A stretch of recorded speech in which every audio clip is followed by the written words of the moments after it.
Hello and welcome to episode 1294 of The Sleeper and the Bust. It's Thursday, May 9th. I'm your host, Paul Sporer, joined this afternoon by Justin Mason. Justin, good day, sir. Good day to you too. I was gonna say good morning, but then I realized it wasn't morning. I knew. Mm-hmm. I'm on it now. You I you got yeah. the episode number, the date, and what time of day it was for you. Call it a pod. I'm out. I'm Yeah. Costanzaing this. I'm leaving on a We high we note. usually say the Thursday one's a shorter episode, so 30 Exactly. seconds. So this is real quickie. Yeah. Man, you know what I just realized, and it's kind of depressing, so I'm gonna bum you and a lot of our listeners out. Mhm. That Seinfeld reference I just made is like old. Oh my god. So Danielle was like on TikTok yesterday, and like was like scrolling through, and there was like this whole like skit thing that somebody did about like Star Wars because it was like just what May the 4th. May the 4th, and then Revenge of the 5th the day after, I Yeah. believe, has become a thing. And like in the skit, the guy like says to the other guy, he goes, like Star Wars is like 50 years old now. And Danielle about threw her fucking phone. She's like, "Are you kidding me?" Yeah. Yeah, Like, no, it's crazy. And then like, Seinfeld himself boomerang around lately with some real dog shit ass takes. oh, is he? Oh. Yeah. I saw him randomly when not this last year, but the year before at Tout Wars. Danielle and really? we went out to a comedy show like the Thursday before the drafts and stuff. Oh, I think you told me about that. And Jim Gaffigan and Jerry Seinfeld just like showed up and did sets. Like nuts. it was fantastic, but I didn't realize I know he's playing right now, but yeah, just like standard boomery crap about you can't. There's a lot of that comedy going around these days. Yeah. And well, here's the thing: it never ends. It goes in cycles, but then it becomes more pertinent to you when it's your boomers, right? Like I'm not gonna be unabashed at all and point out how much I loved Seinfeld, his stand-up and the show. Absolutely adored those things throughout high school as I got into adulthood. So, it sucks, but he's also kind of a huge creep, dude. He was dating like a high-key 17-year-old, picking her up from school. So he's had his issues well beyond just this recent boomerang. Sorry to ruin Seinfeld for some people, but he kind of sucks. Half our audience don't even know who he is. Exactly. That's what I'm saying. It's such an old reference. You're talking about like the coffee and cars guy, right? Exactly. The boomer old comedian that my dad keeps saying is still amazing. Yeah, exactly. That's who I'm talking about. So we got one big piece of injury news that is really pertinent to kind of strategy too. You really got to make a decision with this guy. And I know you specifically have to make that decision. Then we're going to talk about the big Paul Skenes call up, and we're going to use that to jump into a check-in on some crap rookies. This time hitters, so not directly pertinent to Skenes, but, prospects. We get so excited for them. Skenes going to be, excitement going to be through the roof, especially if you're in a league where like he's just available because for some reason you can't take guys that aren't on the major league team or something. Like there are some leagues like that, and that's fine because then every rookie comes up and it's an event, and this will be a big one. But I think sometimes we forget the guys that don't hit, right? We focus so much on the gems that we kind of push off to the side all the flops. So we'll talk more about that, but let's start with the Willson Contreras arm fracture, Justin. That was ugly. And one thing that I didn't know is I'd been reading about it, but I missed this or just didn't pay attention to it. This was because of a strategic, like procedural change that they made for Willson Contreras that put him closer up, paired with JD Martinez being further back, smashed his arm. Talk to us about this, and then we'll get into whether or not we got to cut him. Willson Contreras. I mean, I didn't realize this either. Like they had done this until the injury, but a bunch of Cardinals fans mentioned, and Cardinals writers mentioned, like that he had been having trouble blocking pitches, and so they moved him up closer to the batter in order to kind of have a better reaction time, I guess. But then JD Martinez, I mean, literally had his back foot out the back of the box when this happened. And so I think the combination of the two, like with an extended arm, all of a sudden, JD Martinez just like full force cracks his arm. And my body will evaporate. Yeah. If you haven't seen the video, you don't need to go watch it. It's pretty gross. It's pretty rough, yeah. I guess it's not really gross, but it's just you can't see the bone or anything, but no, it's not like a Kenyon Martin situation. Yeah. Like that, like this was like, you knew, like when I was watching the replay, because I mean, I turned on the game like right after it happened. Like you knew that he had broken his arm. Like there was just he was Big crying on the trouble. field. It's just a huge bummer from a baseball perspective, because everybody loves Willson Contreras. I've never heard anybody talk bad Well, and I about him. love the brothers and that they're in the same Yeah. division. They play the same position. Obviously, one is markedly better behind the dish, but they're both premier hitters onto, well, usually good teams. The Cardinals haven't really been that good since Contreras got there, but it's not his fault. Obviously it's like, well, we're without Yachty. I'm not saying that he's not playing a role with the drop in catcher defense, but I don't, as I think about it though, it kind of is a lot his fault, isn't it? Like the difference between Yachty and Willson Contreras, like the pitching really kind of dropping a whole tier, isn't it kind of his fault? Willson Contreras is? Am I overstating it? Like between he and Molina, like what they're able to do with that pitching to get the most out of it? I wanted to say it's not his fault, but now I'm like, I don't know.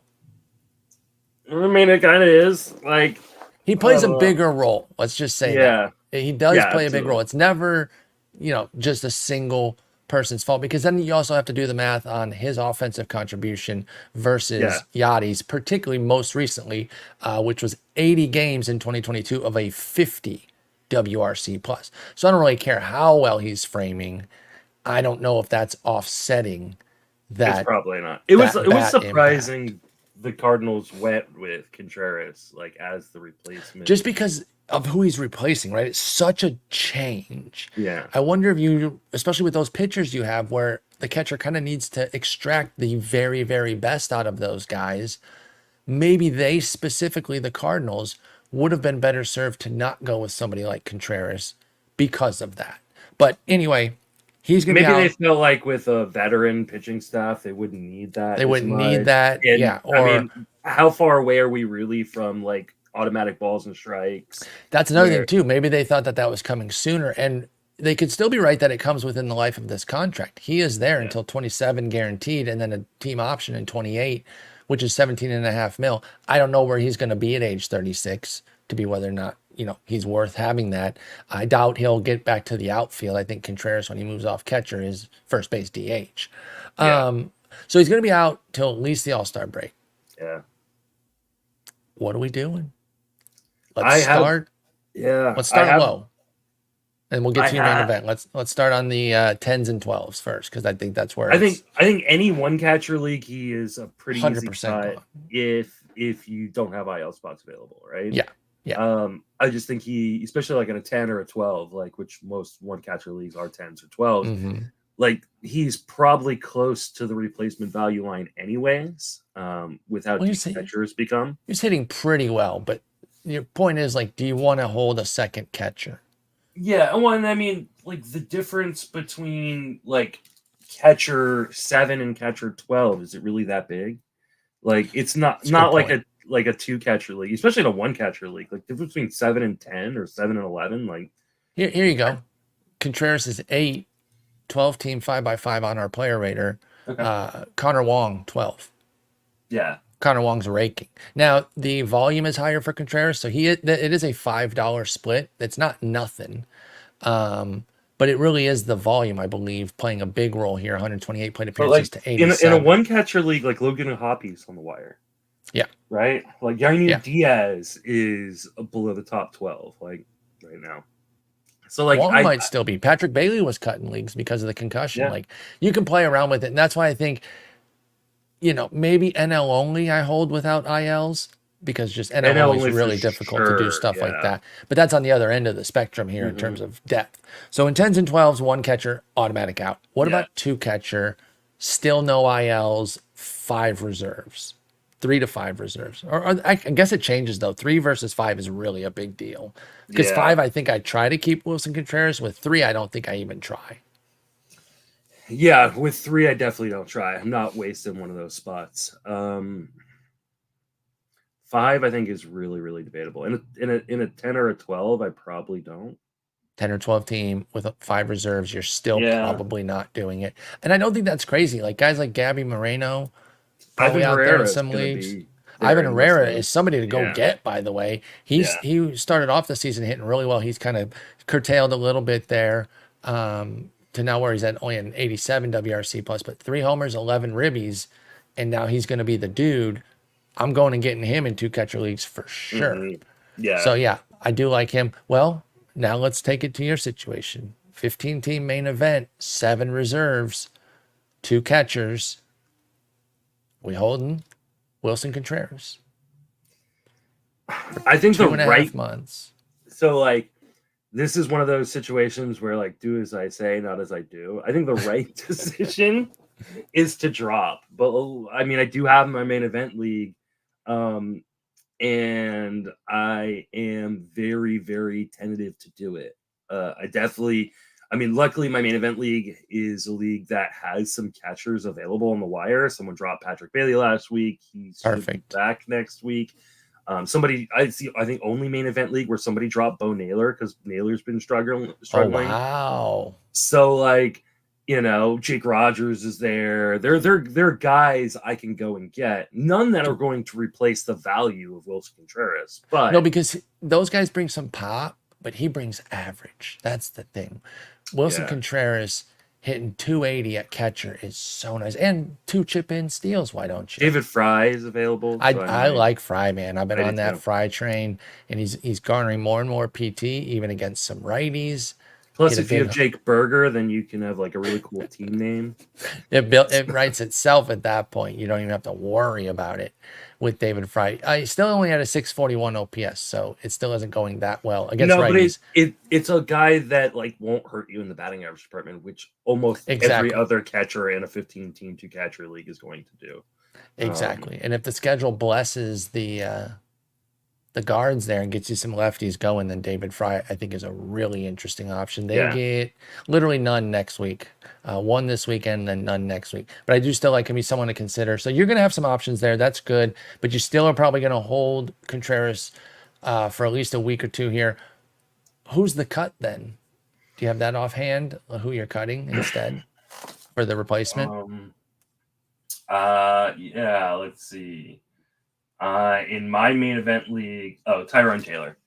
Okay, that's an easy cut, and so it's an easy cut. Yeah, he was going to get cut this week, most likely, anyways. But if you have an easy cut, I'm in a spot in my main where my only other IL guy, now that I think Bellinger's back, is Garrett Cole. Who's working his way back. Who you're committed to. I can probably afford the stash, but like the hard part is, and you and I kind of briefly talked about this before we started, was like, I know the right decision is to probably cut because he's probably going to be out till after the All-Star break. Mm-hmm. But I don't want to do it quite yet because I don't have to. But the farther along you get from not cutting him, the harder and harder it becomes. Harder. So, yep. Like I can go either way on this. I do think that mathematically speaking, and we do play a math game, is kind of with baseball wrapping paper. It's a good way to put it. I like that, right? I think the math would probably say you should cut. 2.5 months of a catcher, even a great catcher, that spot is probably just more important in so many situations. And I did this in my main event last year, right? And it ended up being the right decision when Jonah Heim broke his hand or arm or whatever. Yeah, we don't know when he's going to be when he comes back either. He just got his arm obliterated. Yeah, like I cut Jonah Heim instantly. And then I didn't get him back when he, I wasn't able to bid back on him. Replaced him with David Fry. And full circle. Right.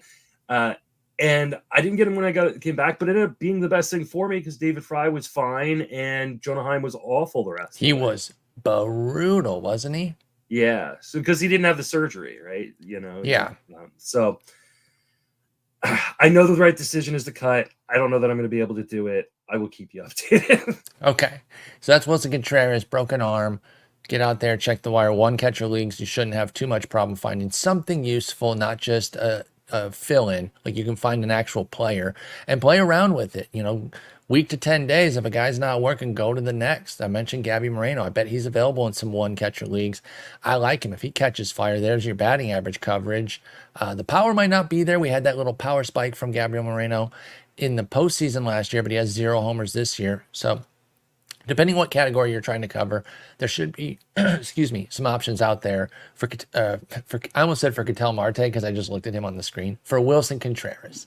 I was like, I know Ketel Marte gets hurt a lot. Yeah, but he's not hurt right here. Now. There was no residual injury to him. My brain looked at him and had to say his name. Paul Skenes coming up. Another Paul S. joins the fray. I love when there's more. I mean, he's not more prominent as a Paul S. than me, but I like when there are a more volume of prominent Paul S's around. You know, he can definitely throw more innings. He can throw more innings. I'll give him that. I might have to give him the mustache too. Son of a bitch. Yeah. Anyway, Paul Skenes coming up. Are you taller? I actually don't know. I was gonna say that too, and I stopped a minute on it because I'm like, I actually might not be. That MF might be 6'6". He is. So I'm not even taller.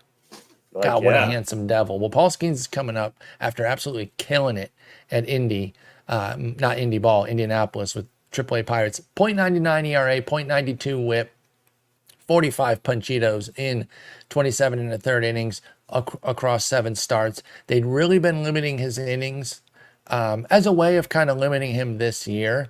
I think, you know, that's the better way to do it, not just shelve a guy, let them pitch, even if it is 3 innings. So it was 3, 3, 3 and a third, 3 and a third, 4 and a third, 6, 4 and a third. And I think that last 4 and a third, the most recent one, was maybe because he was getting hit around a little bit. And hit around for him is 2 runs. Okay. Yeah. So not really. Like, he had 2 walks and 3 hits allowed. Like, that's not even crazy for Paul Skenes. But he's coming up and he's going to be a badass. He's rostered in a ton of leagues. But there are league formats where you can't touch a prospect until a player until they're on a major league roster. To make all of these call-ups an event, which is cool. I like that. That's fine. I like leagues where you can spec on them if you want, and I like leagues that make them this sort of event. And then, of course, as we know in the main event, you can draft anybody you want. And then they did. He is 100% rostered in the main. Yes. He is fully drafted, Paul Skenes, and held, because everyone said it'd be about a month, and it's been about a month. But then once the season starts, for example, Christian Scott, you would then have to wait. You couldn't just pick him up off the wire. So let's talk about those leagues that are going to have Skenes available.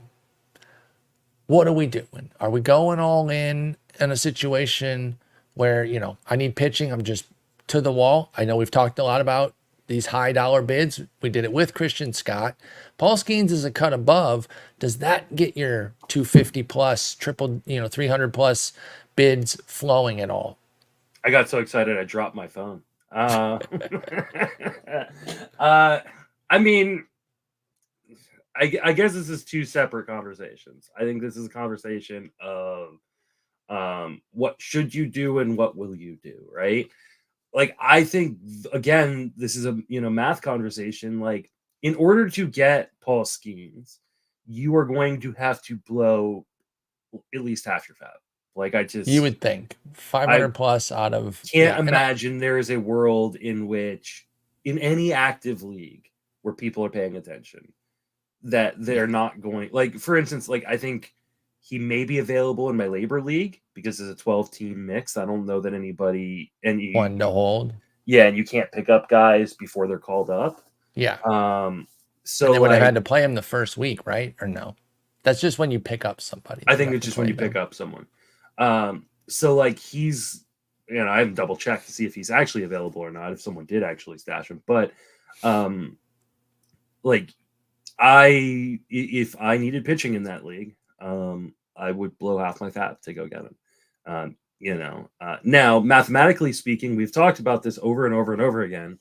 I don't think it's the right decision. I think it, we talked about it, I think, last episode with Taj Bradley, right? That was a bad decision. Yeah, but then we talked about Yuri Perez, the one that you did. So, and that was a good decision. Though it hamstrung me later on. Like, it can be, being worth it from a solo player perspective and being worth it from a team construct perspective are 2 different things, right? No, that's a fair point. That is a fair point. I think you have to kind of do all that calculus and decide how you want to work. Yeah. Are you comfortable living in the single digit realm for maybe like multiple weeks at a time to cover the fact that you might be spending 500 plus or 50 plus if it's $100, whatever half of your budget would be? And then I will say in the 100 specifically, because it is vastly different. It's not just 10xing of values. Anyone that's never played 1,000, please don't think that it's just, oh, it's just 10x of every. No, it's not at all how it works. It's much easier to maneuver. Oh yeah, for sure. And in a $100 fab, if you do not have $0 bids, I don't think I can get to the 50, 60, 65 that it would take to get Skenes. Because that means you can't get anybody once you run out of money. Yeah, that is the labor discussion too, because exactly. So if you spend $60, assuming you only even have 80 at this point, then you have literally 20 moves max the rest of the way. And with the no $0 bids, because some leagues play where you can just bid 0, if nobody bids them, you get them, but you don't have to pay anything, which I like. It's a different thing though. I'm not saying one is inherently better than the other. It's all about the strategy. What's our number one rule of playing a league? Know your goddamn rules.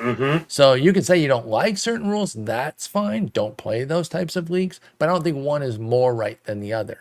But I tell you, if I can't make $0 bids, I don't think I'm getting Skenes for what I know it's going to cost. No, I don't think so. And I just so that's where I start. He's not available in labor. Okay. Yeah. So in those leagues, yeah, the only leagues he's available then is, and I played one like this. That's why I know there's at least some out there, or at least one, I should say, where if they are not on the roster when you draft, he's not available in any main. He's not available in any OC. Yeah, this is all going to be the leagues where they cut you off from drafting prospects. And so it is a narrow pool here, but it does go back kind of to that discussion that we had with Scott, but it's at a higher level. So you can listen to that from Monday. This is even more expensive version. Yeah. And I just think you got to be careful. Now, let's spin it to maybe something that's a little bit more applicable since he is rostered in so many leagues. Would you trade him before he even pitches to try to sell high? Have you ever done that? Have you ever pulled it off? Because we talk about it, I think, all the time when a prospect comes up, and I've never even tried it. I get too hyped. I want the potential fun of it all. But have you ever done that? Sold off on a prospect immediately before they even pitch or hit just to try to get on the hype? I have not for a prospect of this caliber, though. Okay. Because usually when I have a prospect this caliber, I want some of the goodness, and exactly, I don't think I would. I don't think I would either. Again, it's really hard. It'd be easy for me to say, well, yeah, cash it, because you could probably get like he looks like he has the talent to be the number one pitcher in fantasy the rest of the way. Like, would you take Aaron Nola? No. Normally you should say yes. You should, but I think no is a fair answer. Like, I wouldn't. Yeah. But you know, I think right-headedly, like, if someone offered you Luis Castillo, would you do it? I think maybe I get there with Castillo, but it is that FOMO of like, what if he's the guy though? What if he's Jose Fernandez? What if he's Yuri Perez? You know, what if he's a dude instantly? What if he's Matt freaking Harvey when he came up and went crazy? Yeah. It's hard. Unless I'm getting like, and I'm assuming we're talking mostly Dynasty. I mean, I guess we could be talking redraft too. I was actually thinking more redraft because Dynasty, I can ask for more then. Oh yeah, you could just because if you're getting all the years, then I need Castillo plus at that point. Unless I'm getting a first round hitter, yeah, and my pitching is fine, like I don't think I'm doing it. Which is insane to me. Like it's I think it's the wrong thing to think. It absolutely is the wrong thing to think. I really do think. What if he's only a 4-inning guy in the majors because Pittsburgh? Like we have no idea what he's going to be. Right. I think the right call is like if someone offers you Aaron Nola or someone offers you like Luis Castillo, like you should take like you take that in the heartbeat. But I understand if you're saying no. The FOMO, I completely get it. I only have him in one league. I got him in one DC. Sweet. And I'm so glad I got him in one DC. Like because you get to live that. I fun. Do. I'm not sitting there like when Acuna came up and just watching the greatness happen. I am. Yeah. I'll be rooting for him, but I'll be wishing I had something. But you should you should get a Paul Skenes jersey and then dress up as him for Halloween. That's actually a wonderful idea. Yeah, I think if he pops off the way we expect. I mean, you guys are pretty much the same height. You guys have the mustache. Like, I feel like you are Paul Skenes. I'm ready. I'm ready to be Paul Skenes. All right. So jumping off that, if I was a better host, we would have jumped into failing pitchers, but I already made the list for failing hitters. Let me see if I can find pitchers quickly. I might flip it on us. Okay, we got the hitters. We can do pitchers next week. Okay, we can. It just would have fit better to do that. But honestly, a lot of times it's just because they're not pitching, and they've either like been sent. Like it's always so. It's usually pretty binary with the pitchers. Like if they're not pitching well as rookies, they're gone. But with the hitters, a lot of these guys are playing every day, but they're not playing well, and we need to kind of figure out what to do with them. There's some decisions. Now, a couple decisions have already been made. The guys were already sent back out. I want to talk about one guy who's not at the same caliber as all. In fact, there's a range of calibers here, ranging from the tippy top to like those mid-tier prospects. This guy's a mid-tier, but Victor Scott, there was so much excitement about what he could be coming up. And I'm not like trying to blast on anybody. Oh, you guys were stupid for getting excited, because he could have Estuary Ruiz'd it. That wouldn't have been impossible at all. He just didn't hit the ground running. And so he couldn't leverage those wheels, but he got sent out right away. Do you learn anything from that, from like preseason hype prospects, or is that just part of the standard outcomes of like sometimes these speed no bat guys bust, and they have to bust for now, by the way, and have to go right back down? What do you think of Victor Scott? Would you be back in once he gets called back up at some point this year? Because he will. Yeah, I mean, I think this is just a reminder that baseball is hard, and just generally speaking, prospects don't often hit. Like, I think we have been really, really fortunate, and kind of we lived through kind of a golden age a few times over with prospects. Well, I think we're in a richer age. Sorry to interrupt you, but I think we are hitting more, so it feels like they don't miss, but there's still tons of misses. Yeah. I think the hit rate is higher, but it is still very low. We're more knowledgeable than we ever have been. Exactly. We have, especially from a fantasy perspective, like what we have today, comparatively speaking, in terms of like coverage of prospects, is vastly different. I mean, like when you and I first started playing fantasy, there was like John Sickles. It was niche. That was still. it. Yeah, like, you know, like and he was like relying on secondhand accounts from, like, nobody had Baseball America. If you paid for Baseball America. So like now, like, I mean, we've got a million fantasy prospect analysts. Yeah, just fantasy. Just prospect analysts. It's like we have so much more information. We have MILBTV. We have, like, you can get video of these guys constantly in a way that we couldn't have dreamed of a decade plus ago. So like the hit rate is much better just because of all the information, all the really good people who do prospect stuff. That being said, like, there is an old moniker that I love, is that prospects are suspect till proven otherwise. Okay, yes, and that is fair, and I respect that, but I was going to ask you that with everything you're saying, then does it make sense to be out on rookies? Shouldn't everyone's bar raised to account for them? Like that, I know there's still some people that are stridently out on them. I guess if you keep winning it, you don't have to get involved, right? I guess there's enough failure with it still that you could just sit it out and still win. I think of prospects very similarly to injury risk, right? Okay. Not in the terms of like, I don't want to invite it on my team. I don't want to compound it, right? And so, like, I think the people who struggle when they draft prospects is they go, well, I'm going to take this prospect in the 4th round, and this one in the 8th round, and I'm going to take this one in the 14th, and I'm going to take this one in the 22nd, and then, like, you know, 2 or 3 of them fail, and all of a sudden now you've got a really crap team because you can't backfill as easily. Is that the cost of doing business, though? And is there anything in shower formats, right? Let's get out of our main event mind for a moment, because in 15s you can't go out replacing 3 like 8 to 15th round guys easily, but in a 10-teamer you kind of can, especially if you're playing very actively on the wire. So is there any idea of like going harder for those prospects than in diving in and saying, I will take 5 of them spread out, knowing that I can go fix it?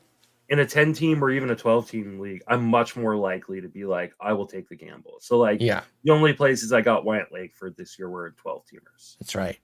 Like, you know, like, because I knew, like, okay, if Wyatt Langford doesn't work out, like, I can go pick up a Max Kepler. I can go pick up, like, you know, a random dude, you know, who I wasn't even thinking about in draft time. to kind of backfill. In a 15, it's much more difficult.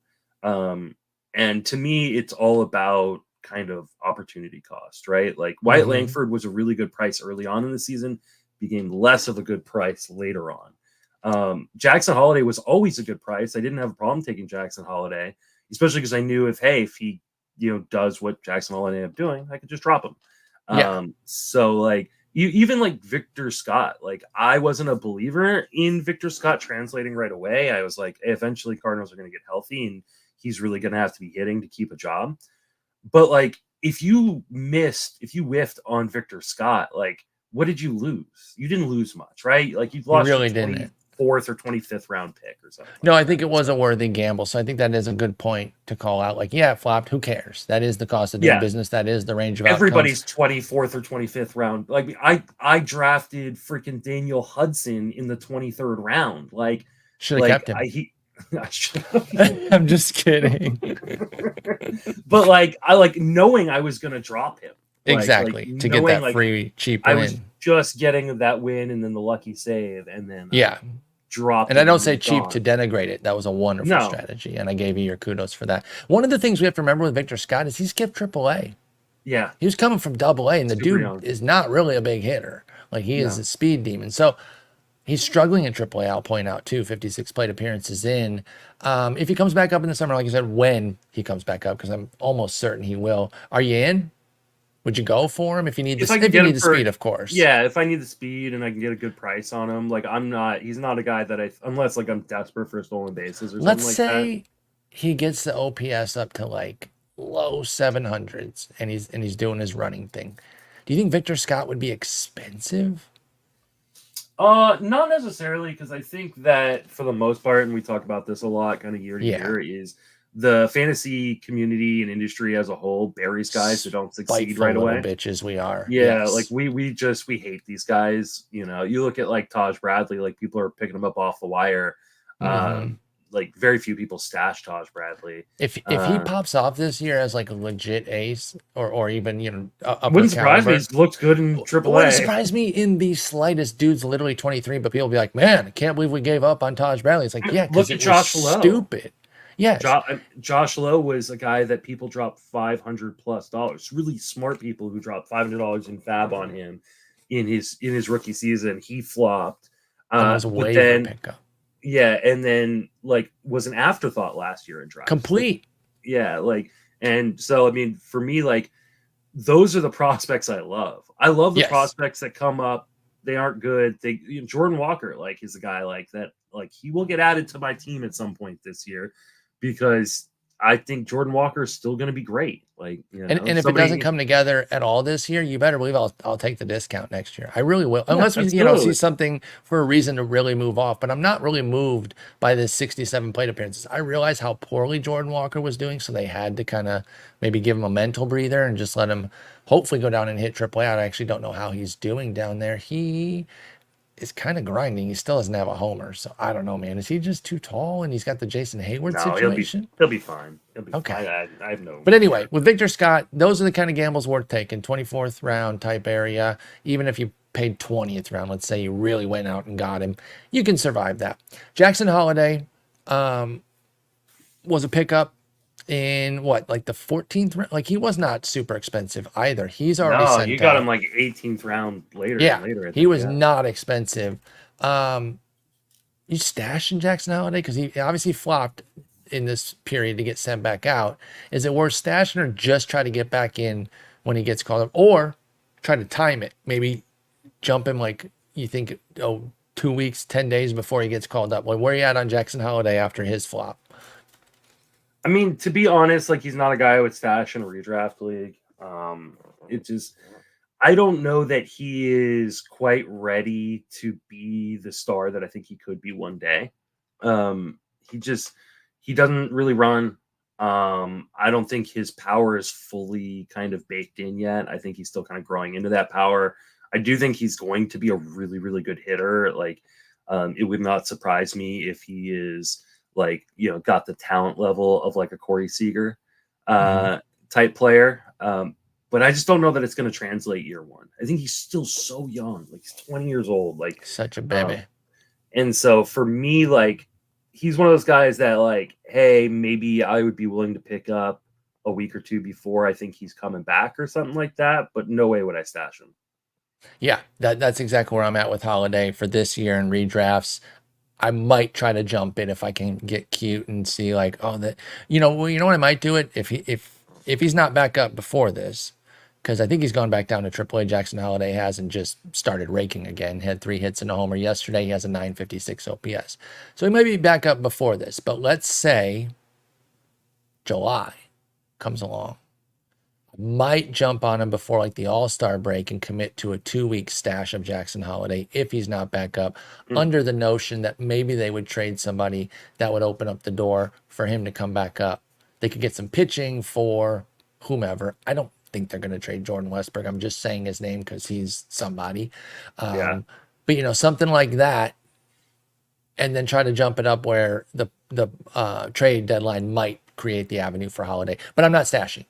So I'm with you on that. I'm not stashing yet.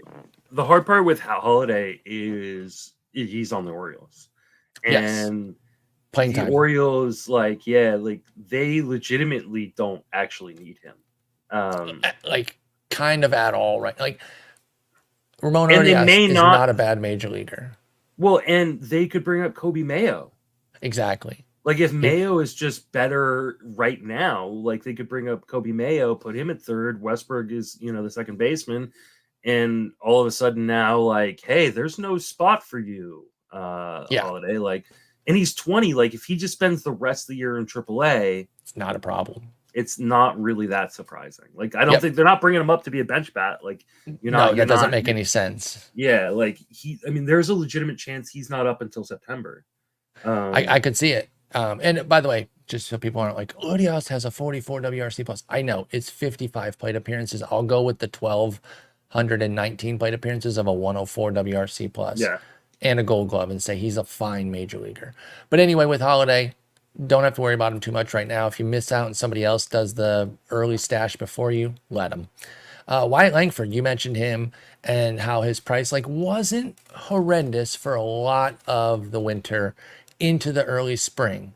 But come main event time, he went in the 5th round on average, ranging from 48 to 103, giving him a 73 ADP. Wyatt Langford did not hit well prior to going on the IL, where he is now. Where are we at on Wyatt Langford? Let's start at the bottom with the shallower leagues. I don't know why I said bottom. I don't know what ranking I'm thinking of, but let's start with the shallower leagues and work up. If anything, that would be at the top if you're talking about shallowness. Sorry, I'm an idiot. But are you hanging on to Langford with no ILs? Or actually, let's start with ILs, because I think that's an actual question. Because Langford's been terrible. Let's say you've only got 2 ILs and you got 3 guys worth them. You have Bobby Miller. I think I'm going to make this really quick. I don't think there's a league in which I would drop Wyatt Langford. Okay. Fair enough then. We don't have to give him up with a bunch of different scenarios. I know that he has struggled, but every time he hasn't. 69 OPS plus. Yeah, you think that's a struggle? If I would love if my OPS was 69. He hasn't hit he hasn't hit for power. No, I know. I just wanted to say I'm making a 69 joke. He's making above average zone contact. Like when he does hit the ball, he hits it hard. Mm-hmm. I honestly, I don't think that this is that big of a deal. I think this is one of those things where he's gonna swing his way out of it once he comes back. And I think the upside we've seen from him in the minor leagues is so great that I don't want to put that on the wire because I think someone will pick it up. So I'm with you. I don't know that there is a format. I mean, obviously you could be in a situation where let's say you are playing in a Yahoo or an ESPN league and you have 3 IL spots. They're all full. You only have 3 bench spots. I get, and only 3 outfielders too, by the way, worth pointing out. I get dropping him. I'd still try to figure it out. I would much rather drop a different IL guy. Yeah, I'm there too on Langford. I'm really trying to hold through this. There could be some unique, crazy little situation that we could come up with to say you might have to cut him. but try to work through it because I agree he's right there, right? Like the power, once it gets going, crazy 3% homer to fly ball despite decent metrics. He hasn't been like tattooing the ball, but he's not even getting rewarded for the hard contact that he has been delivering. So I agree. I think Langford could have a sweet summer. What's his injury again?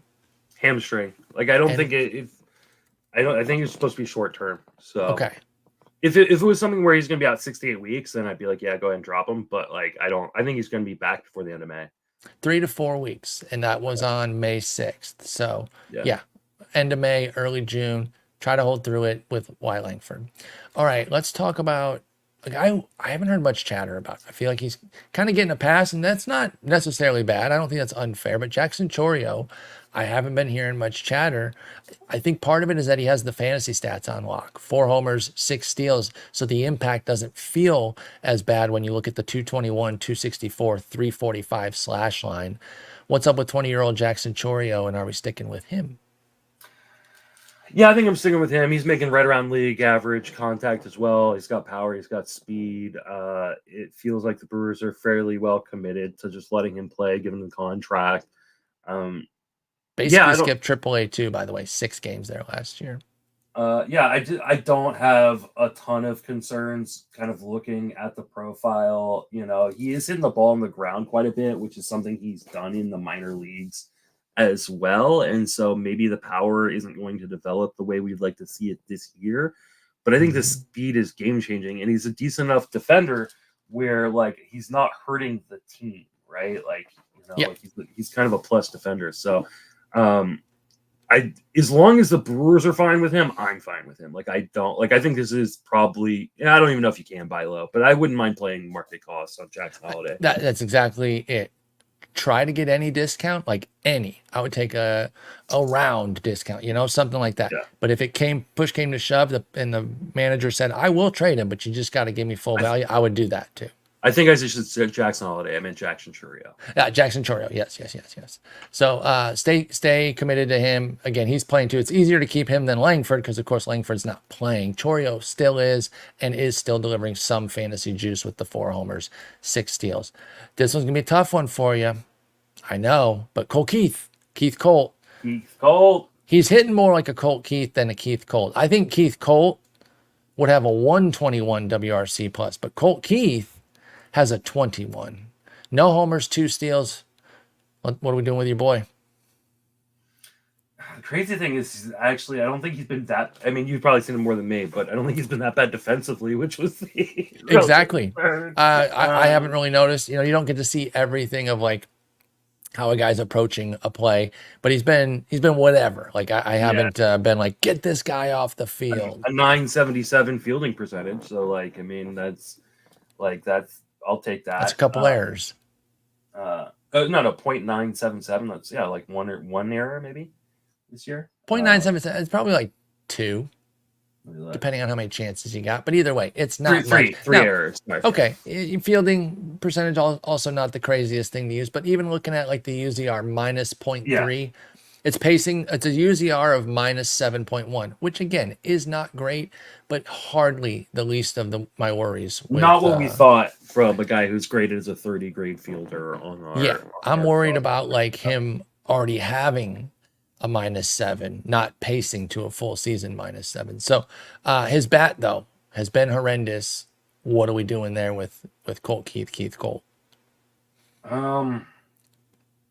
I feel like he's gonna be better. The problem is he's just not hitting the ball super hard. He's making a lot of contact. 91% zone contact is totally fine. I'd like to see him elevated a little bit more. Maybe that is a little bit of the issue, but he has a 29% hard hit percentage. That is not what you expect from punchless Keith Colt Keith. Can't remember which one we're talking about right now.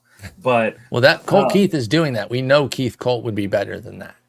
Yeah, I mean, I do think he's gonna be fine overall. Like like a guy who's got the power in his bat that he does, and is like making as much contact as he does. Like to me, like I think he will end up being a pretty darn good hitter.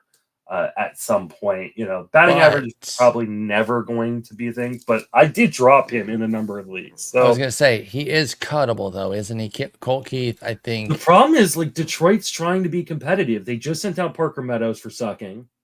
So, how long of a rope are they going to give Colt Keith here? I'd actually look at my screen to make sure I said it right. They tried with Meadows, man. We're actually talking about him next. Let's just bring him into the combo here. Because that one's an easier cut now that he is sent down, but I'll ask you in deep leagues on Meadows if you're holding at all, if you see any reason to hold there. But they really tried, man. They wanted to keep him up there, playing good enough defense. He brings defense with his center field capability, but the hits just weren't coming for Parker Meadows. And he's somebody who had a really nice little run last year, 3 homers, 8 steals. Are you holding Parker Meadows anywhere? No, not unless I see some drastic changes in AAA. Would I even be willing to pick him up? Okay.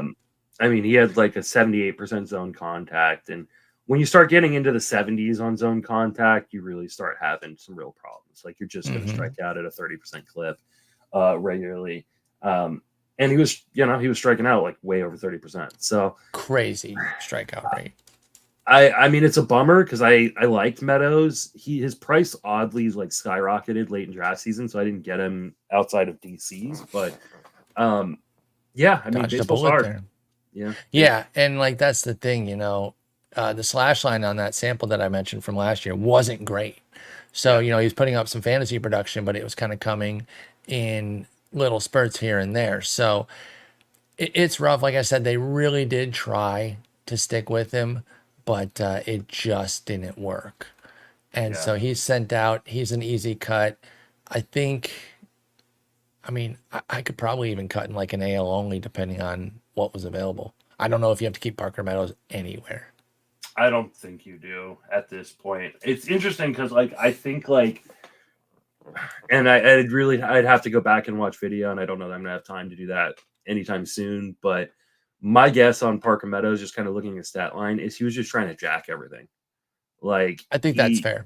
He had a 30-degree launch angle, which is insanely high. He's trying to make up for everything in one swing type vibe. Yeah, and Meadows, he's got some pop to his game, but he's not like a masher. No. First of all, no one should be swinging at a 30-degree launch angle. That is a recipe for infield flies and stuff falling at the warning track. Is your best case scenario. But sounds a lot like him. Yeah. So for I think that he just needs to be coached up a little bit better. He really should be trying to hit the gaps. Hit home runs when you can, but for the most part, use all areas, especially in America. Yeah, exactly. Hit that triples alley as a lefty and just run for days. Some of them will be doubles if they clank right to the outfielder or something, but a lot will be triples. Yeah, I was rooting for him, man, and I respected that the team was trying, but like you said, they're also trying, meaning they're trying to be a good team, and they just can't keep eating. Yeah. They're over 500 right now. They're 5 games out of the Guardians, which seeing how the Guardians started this year, that's awesome that they're even in shouting distance of them.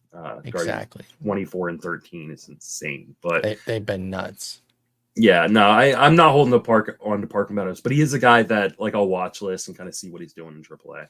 Me too. It does open the door for Wenceel Perez to play pretty much every day now. He has 3 homers, 2 steals. He'll be playing center field, so he has some deep league intrigue there for sure. Talked about him on the FWFB pod today as a pickup this weekend. Excellent. Yeah, I'm digging him with that move. What was our final verdict on Keith? You keeping him in deeper leagues? I've dropped him in 12s, and I have dropped him in a couple 15s. Yeah, he's very droppable in my opinion. So I think it really depends on the construct of your team. The fact that he's second and third base eligible is helpful in deeper leagues. You can hang on, but so it's not a must cut, but it's certainly not a must hold. It kind of depends on what's on the wire for you. I dropped him for Josh Rojas. Okay, I would do that.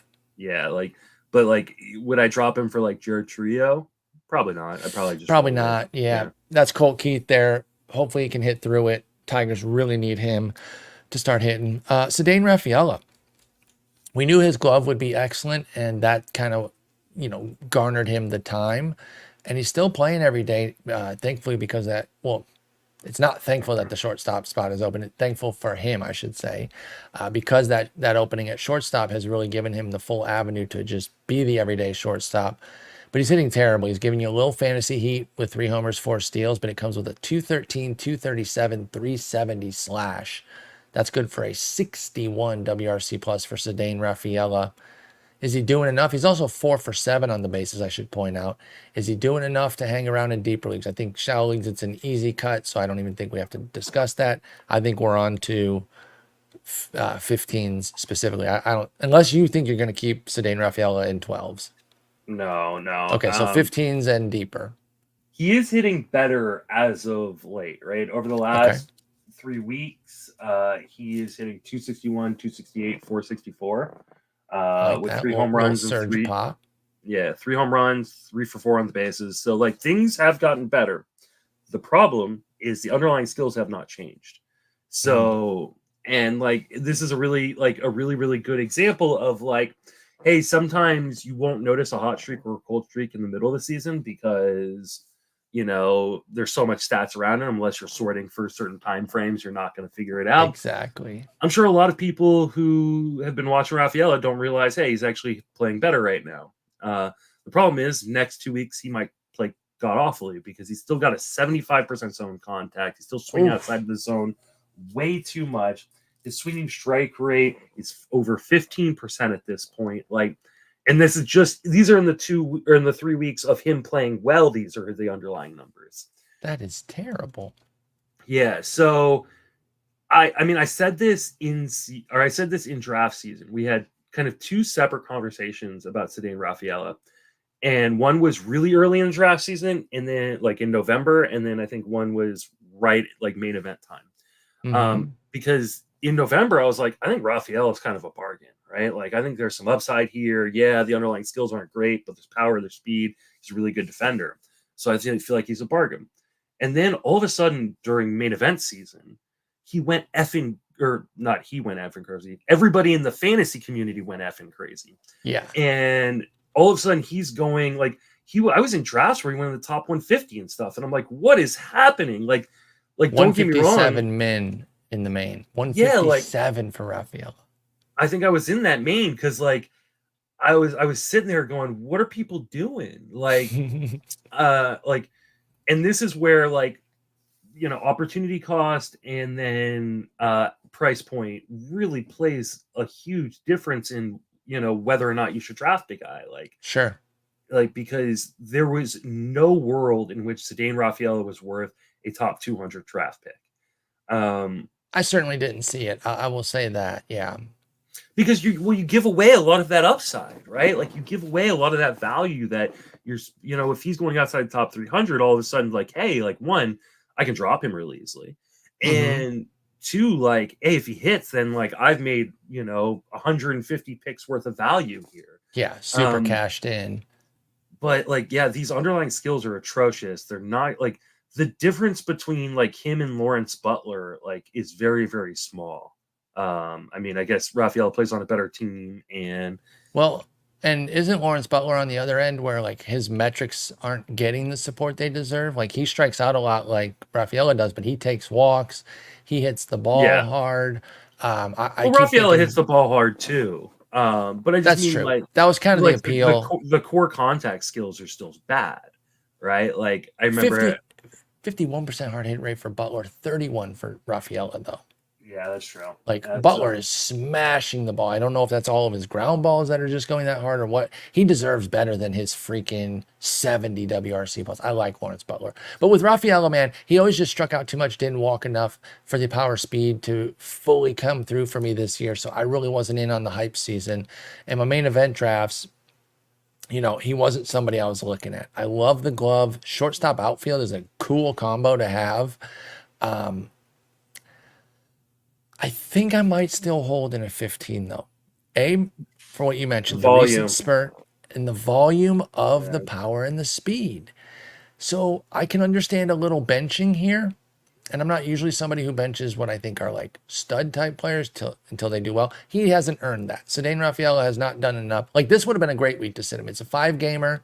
Play somebody with 6 or 7 games, and hopefully, you know, you don't miss too much. But even if you do, that's okay. And then he's coming back for 7 games next week. So I am still going to hold Rafaela in 15s and deeper. But in 10s and 12s, I do think it's cuttable because you can find somebody with that kind of volume. You just really can't find power speed in 15s. It's one or the other. And there's usually a huge flaw tied to it. Yeah. As there is here, by the way. The batting average is a huge flaw. But I'd rather just keep this in hopes that Rafaela's speed, because that's another thing too. He can overcome these strikeouts a bit if his speed can yield a big BABIP. If he can have like a 325 plus If he type BABIP.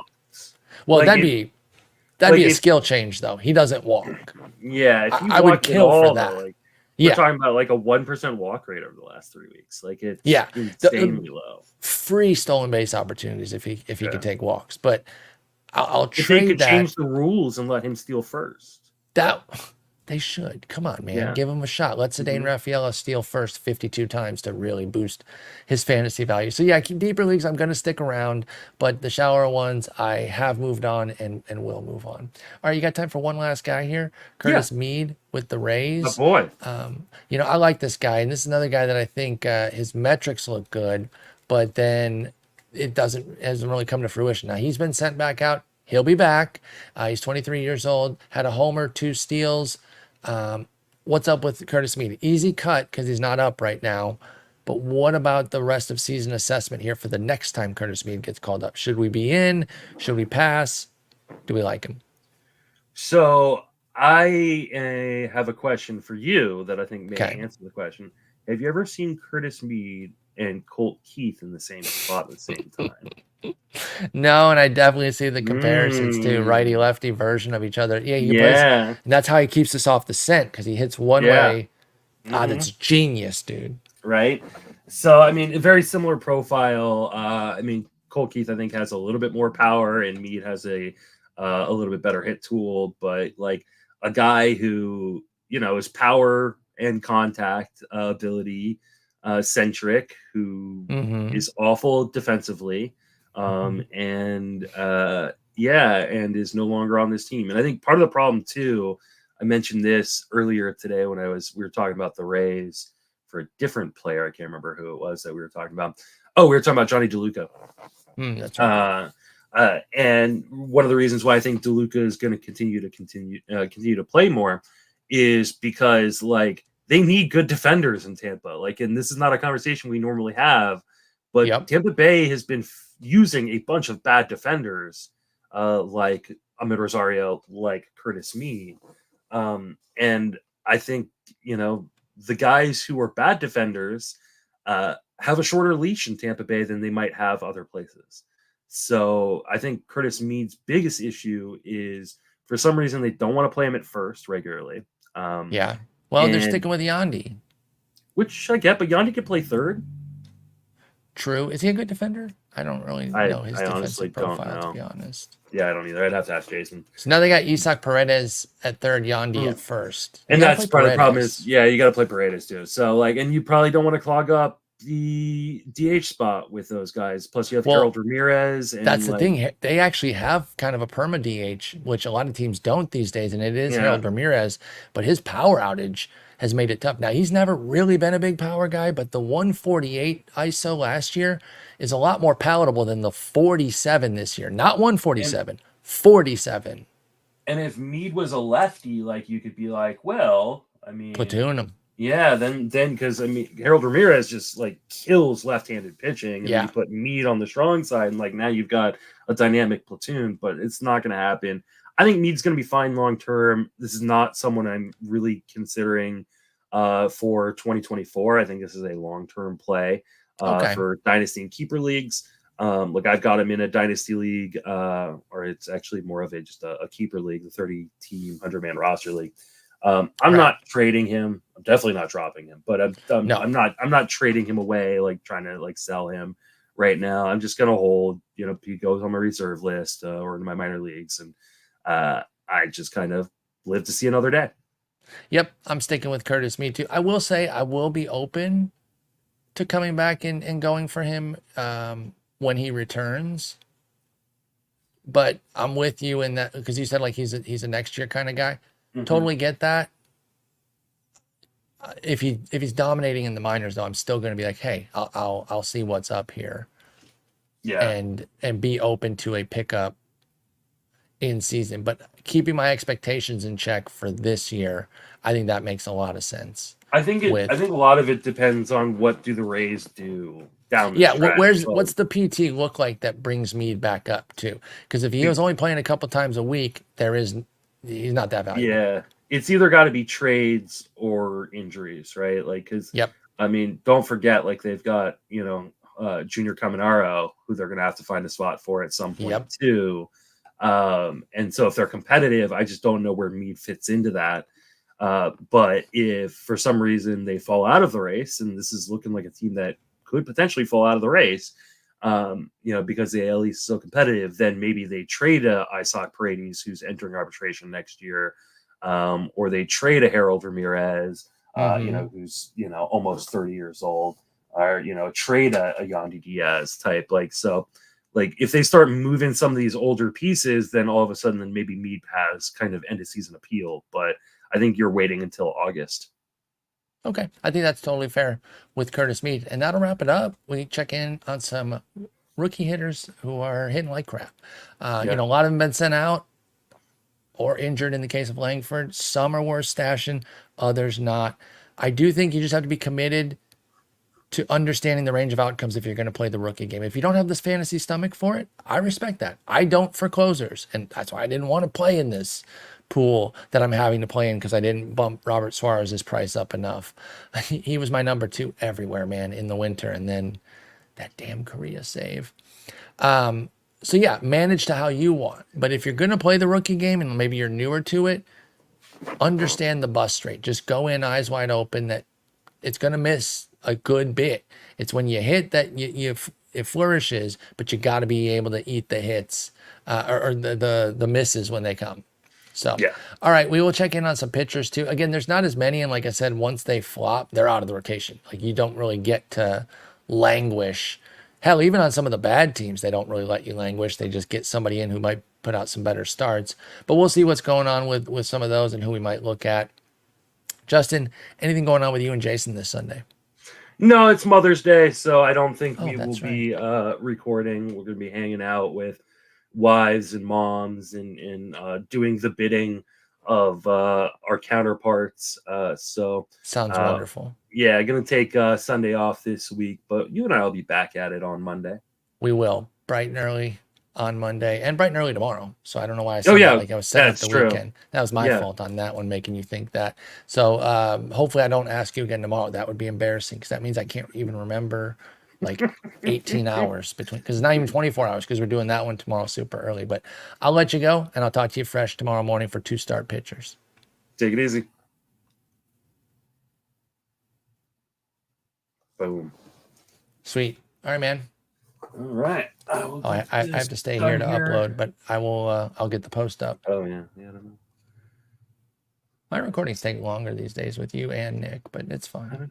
I don't know what it is. I can't wait to get fucking fiber. God damn. It's supposed to be sometime in summer. It's so great, dude. I mean, I don't have it anymore, but when I had it, it was like I can't wait. It was like internet crack. Gonna get that. Gonna get rid of DirecTV. Can't fucking wait. Oh wait, it says we're still live. Oh. Enjoy that, guys.